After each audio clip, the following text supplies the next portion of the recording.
Kai, thank you so much for your time today. Hi, It's nice, Emmanuel. How are you? Nice pretty to meet good. you. I can't imagine how stoked you are for something like this because I'm Mexican Salvadoran, but just the fact that we're getting more Latin representation in Disney animation, I'm all about it. But I know you're a Colombian American, so I'm gonna let you express your thoughts. Yeah, well, thank you. I actually have one of my cousins is Colombian Salvadorian, so Nice. I grew up on pupusas as well. It's Awesome. Good, good. fire. Yeah. First of all, I love your background. I'm like trying Thank to you. peek and see everything, all the pictures.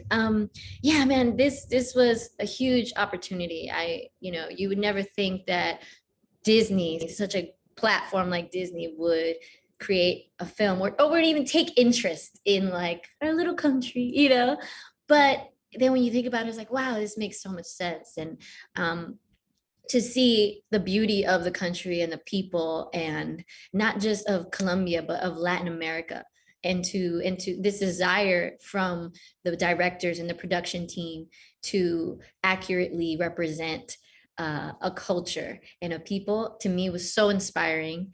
And I think this is a really dope beginning to Latin cultures being represented Mhm. in this spotlight and in this way. And it's also in a way that only Disney knows how. Mhm. Other films like Raya and Luca and Moana, and just the way they showcase the beauty of these different cultures, and now to have our own uh, is represented. It's such a beautiful, it's beautiful, and it's also inspiring because I can't wait for what the future holds.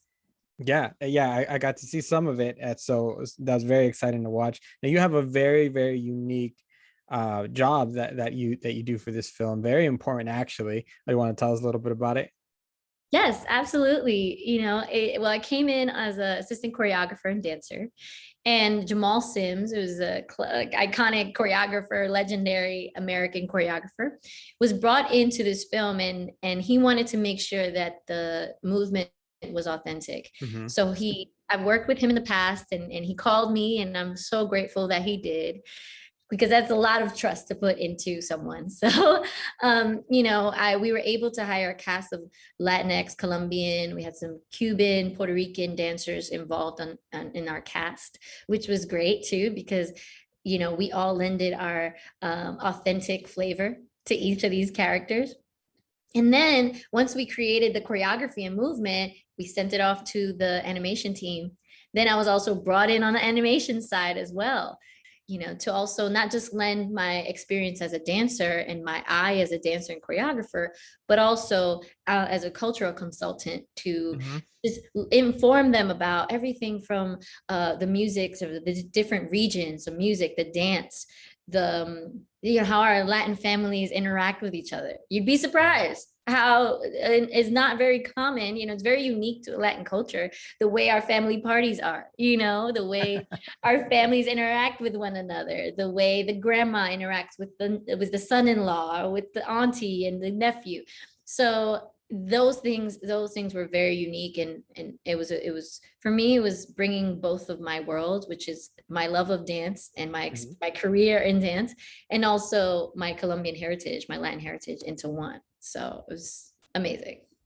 Now, tell me a little bit, what makes Colombian dance unique from other regions? Because like cumbia, for example, is synonymous all through Central America, Caribbean, South America, but everybody has a little spin on it, Yeah. and a variety of other dances. What makes Colombian dancing unique from other areas? Well, cumbia originated in Colombia. Right. So I would just say that first and foremost. But I think it's beautiful that this music, and they call it the crossroads of Latin America.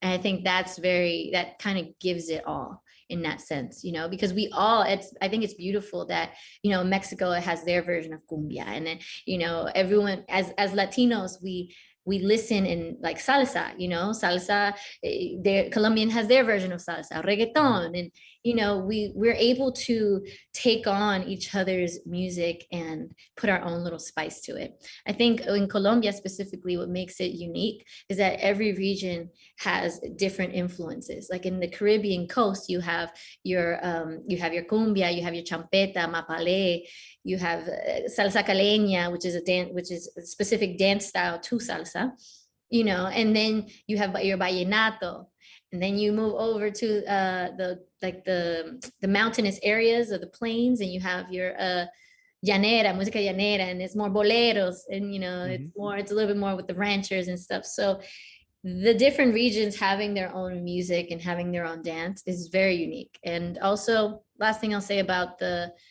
specifically like cumbia and the Caribbean coast, is a very heavy influence by African culture. There's a town in Colombia called Palenque, and is the first free African town in Colombia. And they were able to preserve a lot of the African culture, and through that, then influence the music of that region to then, like cumbia, influence the music of the world. That's amazing. See, those are things I love to learn. See how we're all connected. Actually, that's right. Great. And then it went over to Mexico, and then they took it and did their own thing to it. Yeah. And at the end of the day, we're all partying. That's what we're all really doing, right? Getting together and moving our bodies. Right. So we can't dance without music. So tell us a little bit about all the songs that Lin-Manuel Miranda made for Encanto, and how great they're going to be. Yeah, it's Lin-Manuel. He's from New York. I'm from New York too. He's from Washington Heights. I'm from Jackson Heights. And I've always had such a respect for his work, within the Heights and Hamilton. I've always seen him as a pioneer for Latinos as well. And in this art form, in this medium, I have so much respect for him. So to then go into a space and now we're creating to his music, it made me just like understand why he is where he is, and go from being a fan to like I have so much respect for him as an artist, as a storyteller, as a lyricist, as a singer, and as a rapper, and as with this incredible music too. And he had a big role in this whole musical process.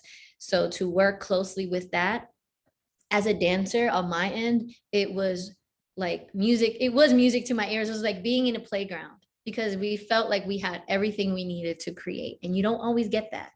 It takes a special creative to create content that will inspire us. We always felt inspired. Every one of the songs we worked on, what we were like so ready to work. We were so psyched to hear it. We were just hyped to get in that room and work because of what he created. I think between all of you, you can really feel that energy in what I was able to see, especially in that opening number. You have so many characters that you have to deal with to put them together. How was it working on that opening number where we get introduced to the entire family? Yeah, it was a task. Like when we heard that song, at first we were like, wow. First of all, it was a very long song. It was a very long song. And then when you think it ends, oh no, it keeps going, right? When she's like, adios. You're like, nope, there's more. So it was a long one, and she's telling a lot of a story. She's saying a lot. And for us, again, we were in this space of just a dance studio. So we had to recreate spaces of being in the town, being in the house. Like the way we recreated the house and the drawers, where we had shoe boxes, and some of the dancers would just hold out the shoe box when it was their time to the music, and we had her going upstairs where we didn't have stairs to go up. So we would just kind of walk. So it really made us use our imagination. And also we had a limited cast because we were doing this during COVID. So we can only have a certain number of people there. So we were playing multiple roles. There was a time where I was the mom, and then I was, the uncle, and then I was, we had someone being the grandmother and then being Antonio. So we had to mentally shift our minds and to get into the different characters. And lastly, what I'll say is that we also were wearing masks because of COVID. So imagine dancing and creating and emoting with a mask on. We were just like, hey, ooh, ah. So It really causes to like emote more with our bodies, get into our bodies more, and it was a fun challenge, though, I would definitely say. Yeah, we talk a lot with our smiles and our facial Yeah. expressions, so that's quite a bit. Kai, thank you so much for all your insight. It's been a joy to talk to you. Thank you. Congratulations on your role. It was going to be phenomenal. Thank you so much. I take care.